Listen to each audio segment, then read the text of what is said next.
انہوں نے حساب کر کے بتایا کہ پریشانی کی بات نہیں ہے، یہ مسلمان جنات کے بچے ہیں جو تمہارے بچے کے دوست بن گئے ہیں۔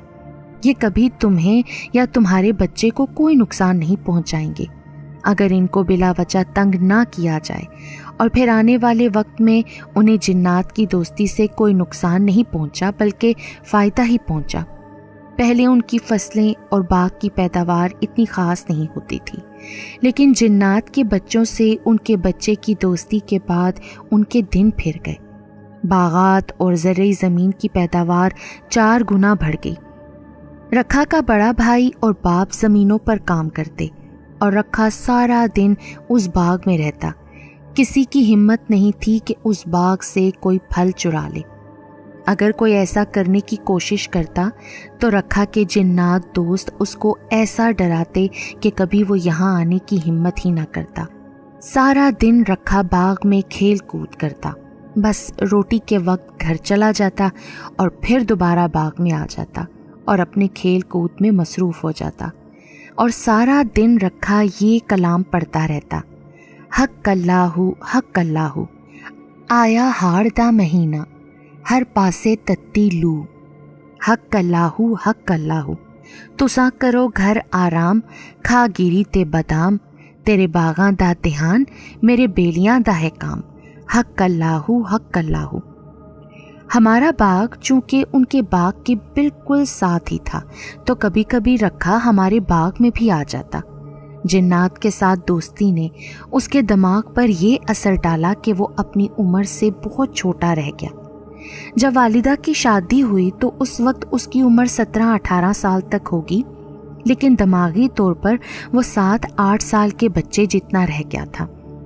اسی لیے وہ بلا جھجک گاؤں کے کسی بھی گھر میں یا کسی باغ اور کھیت میں خواتین کی موجودگی میں چلا جاتا۔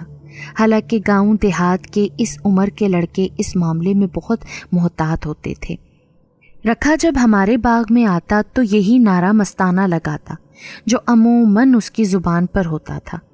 اس بات سے اماں اکثر غصہ بھی ہو جاتی کہ وہ گہری نیند میں ہوتی تو اس نعرے مستانے کی وجہ سے جاگ جاتی۔ کبھی تو برداشت کرتی، کبھی ڈانٹ کر اسے وہاں سے بھگا دیتی، کبھی کبھی اس کو چھیڑنے کے لیے اس کے جنات دوستوں کے بارے میں بھی کوئی مذاق کر دیتی۔ پھر ایک ایسا واقعہ ہوا کہ انہوں نے رکھے کے جنات دوستوں کا مذاق اڑانے سے توبہ کر لی۔ ہوا یہ کہ ان دنوں بیساکھ کا مہینہ شروع ہوا تھا، جو عموماً اپریل کے آخری دنوں میں شروع ہوتا ہے اور مئی کی 25-26 تاریخ تک جاری رہتا ہے۔ ان دنوں گندم کی کٹائی بڑی زور و شور سے جاری رہتی ہے اور گاؤں میں ہر کوئی ان دنوں میں مصروف ہو جاتا ہے۔ ان دنوں میں پنجاب کے علاقوں میں طوفان اور آندھیاں بڑے شور سے جاری رہتے ہیں۔ اکثر روز یا دوسرے تیسرے دن یہ تیز ہوائی بگولے آندھی کی شکل اختیار کر لیتے ہیں۔ ایسے ایک ڈھلتے دن میں میری اماں باغ میں اپنے ایک دوپٹے پر کروشیا کی مدد سے بیل بنانے میں مصروف تھیں کہ اچانک مغرب کی جانب سے آسمان گرد آلود ہونا شروع ہو گیا۔ یہ آندھی کے آثار تھے۔ وہ جلدی سے گھر کی طرف بھاگ کر گئیں کیونکہ چولہے پر سالن کی دیگچی بھی رکھی ہوئی تھی اور گھر میں کوئی تھا بھی نہیں، سب فصل کی کٹائی کے لیے گئے ہوئے تھے۔ اماں اس لیے نہیں گئیں کیونکہ ان کو پہلی بیٹی کی پیدائش میں کچھ ہی دن رہ گئے تھے۔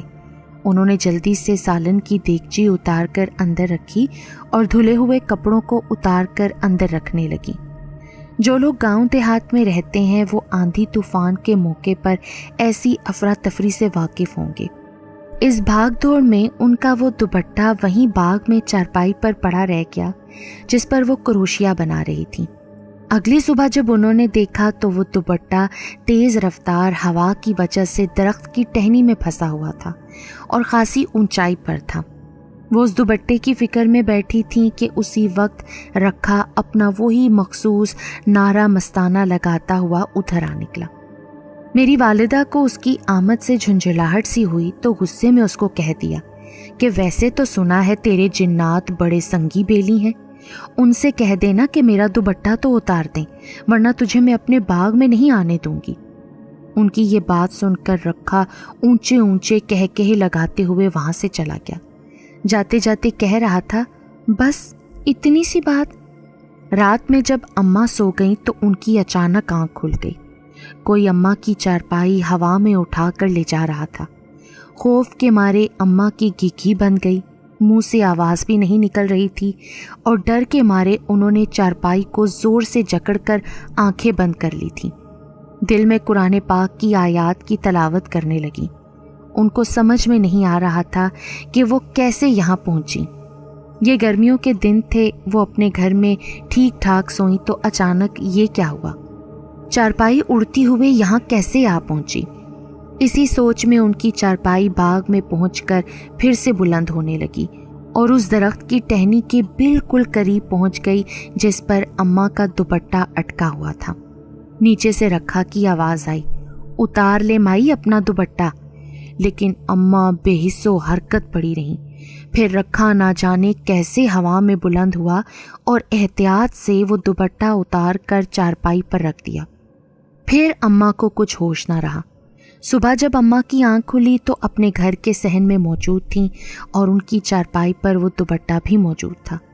انہوں نے جس سے بھی اس بات کا ذکر کیا کہ رات کے وقت میری چارپائی خود بخود ہوا میں اڑتی ہوئی باغ میں پہنچی اور پھر رکھا اور اس کے جنات دوستوں نے دوپٹہ اتار کر میری چارپائی پہ رکھ دیا، لیکن جب آنکھ کھلی تو میں گھر کے صحن میں ہی موجود تھی۔ اماں کی اس بات کا کسی نے یقین کیا، کسی نے وہم اور کسی نے ان کا خواب قرار دیا، لیکن اماں نے پھر کبھی رکھا کا مذاق نہیں اڑایا۔ اس واقعے کے کچھ سالوں بعد رکھا کا بخار کی وجہ سے انتقال ہو گیا۔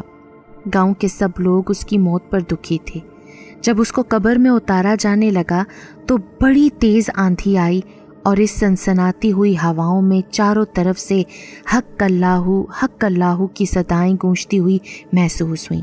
سب لوگ گھبرانے لگے تو مولوی صاحب نے کہا کہ آپ لوگ اپنا کام جاری رکھیں، یہ اس کے جنات دوست اور ان کی برادری والے ہیں جو یقیناً اپنے دوست کے جنازے میں شرکت کرنے کے لیے آئے ہیں۔